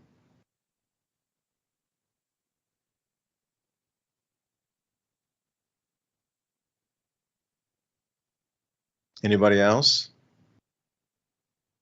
I'm not going to tell the answer. You got to guess, Ransom. I went and got my apocalypse money. I got this whole thing. What's that now? You were talking about, you want small denominations. Oh, yeah. Sorry, man. Go. And I don't know if you guys ever seen that, what's that movie with a assassin guy, the John, what is his name? I already forgot. But John Wick. John Wick, right. But they're using this, right? This is their petty cash. Then they got the gold ones, right? Yeah, right. So, if I went over to the neighbors with this, they're going to take it more than they're going to take a $10 bill. That sound, But I'm saying, this is something, it doesn't matter where you're at in the world. They'll take it. Even the smallest village off the map, when you pull this out, they know what it is. It's silver. They're like, sure, I know what that is. I'll take that. And there's so much of it. I got, I don't know how many dimes, but even if you're collecting this old, if I can get it focused, just the regular $50 and full dollars there. Is that an Eisenhower? Yeah. And, I don't know what that is, like 60 maybe percent or something like that. But if you're getting these good ones, like the old 76 full dollar there, or is that a $50 too? I can't even, no, that's a full dollar. But these ones are better from wherever they're from. Britain, Canada, US, it don't matter. And that sound. Has that clink that's very recognizable, doesn't it? It's hard to fake that one. Right. So I don't know about everybody else, but anytime you can get your hands on that, that will be real money, no matter what happens. It doesn't matter if the dollar's completely done. People are going to be I got this nice Texas one here. It's pretty cool. All that nice silver, and they will take it if you don't get robbed. That is, it's pretty heavy. And that in your is pocket. the whole thing. So you collect lead as well, because lead is very valuable. It's, you could shape it. It's very malleable for your needs, if you know what I mean. You could use it for all kinds of stuff. It's very versatile metal, and it comes in 12 gauge. PB on the periodic table for those of you wondering. CU for the copper and PB. That'll get your day started right there. Here's this article right here. I'll put it up here. That the U.S. Postal Service faces huge threat as mail workers steal millions and are targeted by criminal gangs. So if your mail ain't even safe, right? I'd be careful who sends you the silver if you order it. Make sure you get it from the right people, because they'll track it and they'll make sure it gets there. But evidently, these mail workers are being preyed upon because they know billions of dollars are going through the mail. So millions of dollars end up missing. And if you don't think this can happen with the other ones, you're sorely mistaken. I mean, how many videos have you seen of the UPS guy or the FedEx guy having a meltdown on the side of the road and I saw one yesterday where he just left the door open and there was just packages flying down the interstate, and this guy's chasing him at 90 miles an hour to tell him, hey, your door's open. I've hit like 10 packages. None of them had silver. Take your junk back. Right. Well, think about when you order supplies for an emergency, you need to make sure that it's way in advance, not a month before or 2 weeks before. You need to already have that stuff. So stockpiling that stuff, yeah, it might sit there forever and collect dust, but it's just like the lead. You hope you don't want to need it, but if you need it, you got it. I mean, that's just pretty simple there. Yeah, and at the end of some of my videos, I do promote some long-term storable foods. But in these last few videos, I was very frank with everybody. You're way too late to get it for this storm. If you haven't prepared now, get out and get some beans in the store. Go buy some, dried potatoes somewhere. Go get something. You have minutes count now. So if you have a chance to get out and get some bulk dry goods, maybe some sorghum, millet, amaranth, different kinds of beans, mung beans, any kind of black beans, red beans. You got all types out there. You got lima beans. Get something dried, storable that you need to soak it in water, so it doesn't matter if it's refrigerated or not. It will store for years, plural. And then again, you have to learn how to cook with that stuff. So I was just being very honest with everybody. Like, you have waited way too long. If you're going to buy this storable food product because you're watching this video and you think, oh, I think I need to get some storable foods because the ice storm's coming in and the power grid's probably going to go down in America, at least on the East Coast and around the east of the Mississippi, I think I'll buy David's product.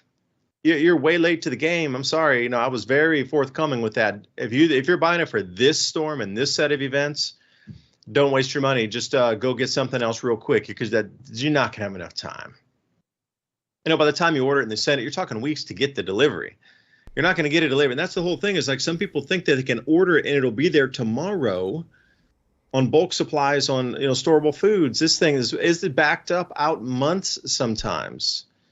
And my whole best advice for that was like, it's great to support the channel and all the thing, but you need to get very ready. You're not going to get it in time. Go buy something else that you can store to get you through this emergency, and then think about it. Once you get spooked enough because you didn't prepare this, then you can think about getting that the next round out when things improve a bit. But y'all need to take care of your families first and get things in order immediately if you don't have anything backed up already.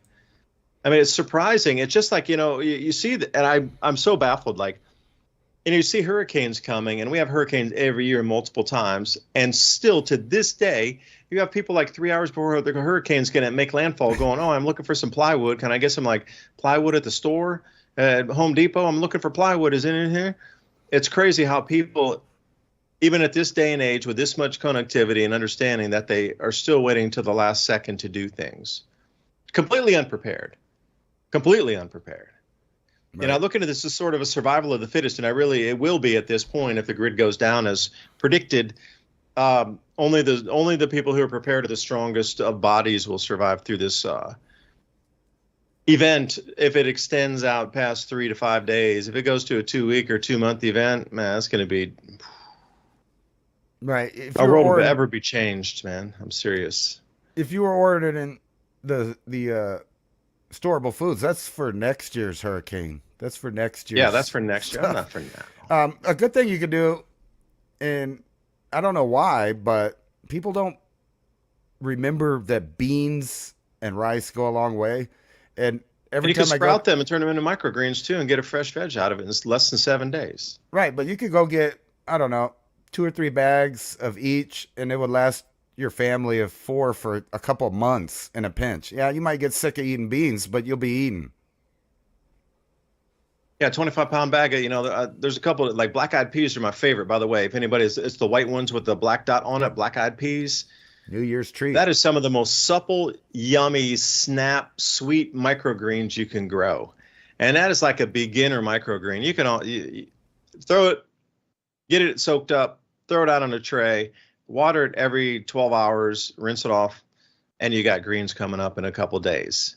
And then, even if you're not going to eat it that night or whatever, if you wait a few days until it just starts to crack and you start to see a little bit of a stem coming out of their root at the beginning of the root there, I mean, that's just great nutrition. And if you're able to wait through and let it come out to where it actually turns green, like I've grown them a lot. So once they get, a couple, 2-3 inches tall, that is some of the best microgreens you've ever had. Snappy, and they got this crispness to them. They're very sweet, and you can just like feel the density of micronutrients in there when you eat them. It only takes a small handful and you are just full powered up. There's something to be said for microgreens and being able to do what you do. But Ransom, you never answered my question. So for the number one commodity for 2024, was it Bitcoin or was it cocoa for the largest rise in prices on a commodity 2024? I have no idea. I'm going to guess Bitcoin. No? Cocoa. Cocoa? That's cuckoo for cocoa. Cuckoo for Cocoa Puffs. Yeah, and also there's a drought in Côte d'Ivoire, so the cocoa production will decrease from this year and be less than it is this year. So unless Bitcoin goes to 250 or 300,000, cocoa is going to beat BTC once again. For those of you keeping track out there. And also real world assets. And you were talking about how are you going to be able to, kind of beat the system, well, not beat this, but just stay ahead of inflation here. It seems that there's a couple of their real world assets, RWAs. They're going to be starting to tokenize a lot of different things here. So that your silver coinage you have right there, you could wrap that into a smart contract, and as long as there was a third party holding it that can guarantee the physical objects there, you could write a smart contract against that and trade that electronically anywhere on the planet for the same value of that silver. And it would be redeemable, obviously. And a lot of people would buy that and say, all right, hold it for me. I think the price of silver is going up to 60. And then that contract will be worth, $60 instead of $30. So this is the whole ploy, is they're going to start digitizing everything and wrapping it in smart contracts as sort of instant investment products for anything and everything that could go up in price in the future that's redeemable. And this is going to be the new thing moving forward. If you can do your own modeling for weather and you can target your specific area and like make your own charts for Southeast or your specific state or whatever, it's the same thing. You can create your own contract with the goods you have in your house as long as third-party intermediary knows that you have that and can guarantee it. It's kind of like keeping your silver in a depository. Once that contract's wrapped up and there's a third-party person there that can guarantee that that good exists, you're suddenly creating your own loans out on that stuff. And this is where the big thing's going to be for 2025. But again, people could take delivery of it because they're the owners of it. They have the contract. So, double-edged sword there. Well, I do know one of those coins will make medicine for probably over a year. Just sitting there doing the electrolysis, making your silver iodine. I mean, not silver iodine, nano silver, I guess. Colloidal silver. I don't know what's wrong with my terms tonight. You need that iodine, too, for the nukes. No, I don't know about that. I don't think they're ever going to go that deep and that far. I don't think so either, because they live here, too. And I don't think they're wanting to hide in bunkers or move permanently to the South Poles. But who knows who's actually running this plan? Kind of what I was talking about, them predicting the weather. They've already given over their control of deductive logic to AI. And AI is starting to run everything, whether people like it or not. And we're going to be the ants. I'm telling you. That's like the kind of obvious outcome for human beings in the distant future is some kind of gray alien that lives in an ant hierarchy. And just like the ants, they'll have what seems like, a natural process, but it'll be AI. Instead of based on chemicals, it'll be direct deposited in your mind. And that's what they're doing right now. I mean, think about all of the stuff that they got going on right now. You got the bird flu, you got the terrorist attack, you got the drones, if you still remember that from last week. But look how fast they moved on to a new set of headlines. And like I said, they'll probably keep those going all weekend until about Monday, and then they'll tell you to prepare for the cold. It'll be the biggest storm in the last 500 years. You didn't prepare. You didn't warn us. Oh my gosh, you can already see it. Oh wait, here I got a new headline for you. Panic buying hits stores again. As Americans can feel hard times are ahead, economists are sounding the alarm about the biggest price increases in decades. Okay, well, that's going right in and going to layer on top of this whole everybody east of the Mississippi and a little bit west of the Mississippi through the Midwest all the way down through Texas. No, walk with me through the reason I was telling you this one here. Our economy is kind of in the tank right now. So if you could scare the populace into ultimate buying because of survivalist mechanism / scary, got to get through it, keep the family alive kind of thing. Like, how could they hype this storm to restart our economy? No joke. They try to get us. You remember after 9/11, Bush was like, well, everybody needs to go shopping. You can't let the terrorists win. You got to go buy stuff. The same thing. What if there's a mega storm coming in, the biggest storm in 500 years?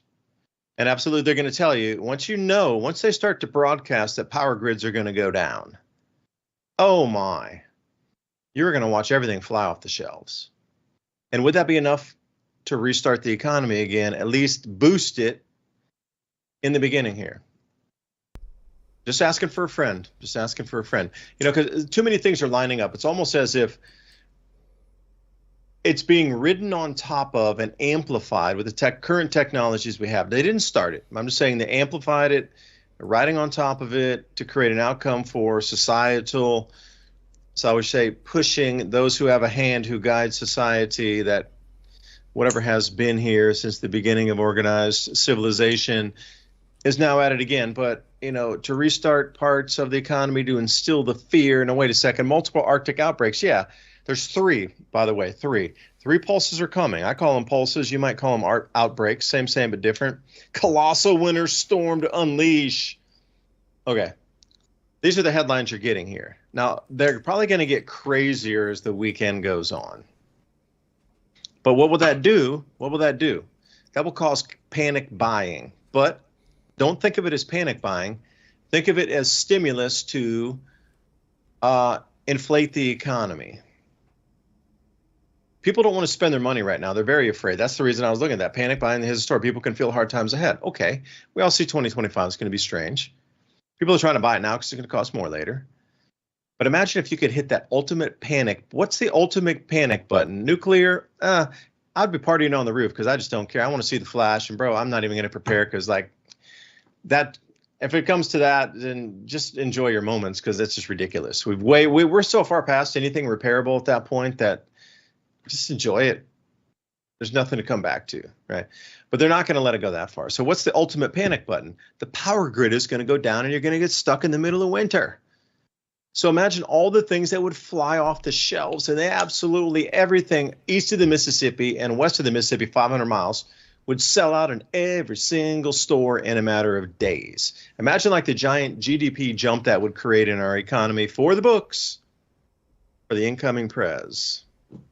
Well, what happens if you start a pandemic, or a pandemic happens, I meant, after we have several bouts of electrical problems in the same area where people will panic buy first for the weather, but then for something else. And yeah, we already saw that. The toilet paper companies were happy last time because people bought excess toilet paper. And think of this, just a few weeks ago, I showed you an article that was talking about the billions of dollars worth of useless junk that people are going to buy that they didn't need over the holiday. So a lot of people just dropped all of their disposable money, and now they're in debt. They're going to be in debt all the way until past spring, probably into the summer. So now they're going to go into additional debt because they're going to be buying all this stuff. And I wonder if they're sitting at home right now just thinking, maybe we shouldn't have ought to bought that another TV. I mean, sure could use to wipe my butt right now. What would you buy? A main thing that you could buy that would give you the most value right now? I bet generators will be gone out of most stores by the time you want to get one. I bet they're going to have a hard time buying generators, considering most of the generators went out to the East Coast right after the last hurricane. So there was already a major buy, and not just a purchasing, but a confiscation of many, many, many generators. They're already out of play. So I don't know what that means for some people, but I bet not everybody's going to be able to buy a generator if they want one. Now, we saw that during COVID, too. The Honda 2200i's? They had dozens and dozens of them before. You'd go into a Home Depot or something, and there'd be, in addition to the Colemans, there were a whole bunch of other range of generators. They'd be stacked to the ceiling, 20, 25 generators in the store, right? You'd always go in, there'd always be excess generators just laying around. After that COVID hit, you couldn't even find one. Premiums on them were ridiculous. Prices doubled. There was a waiting stock, and even if you could possibly get them, it was multiple years, plural, to get on a list.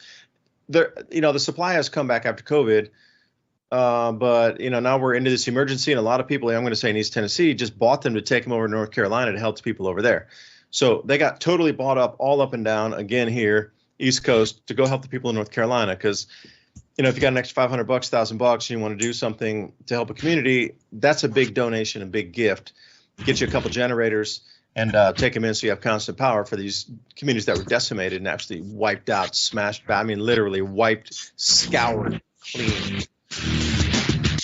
buymeacoffee.com/civilization cycle. Thank you for joining me tonight, and Ransom Godwin right here along every Thursday night, 10 p.m. to midnight. Get ready for the storm. It's going to be a big one.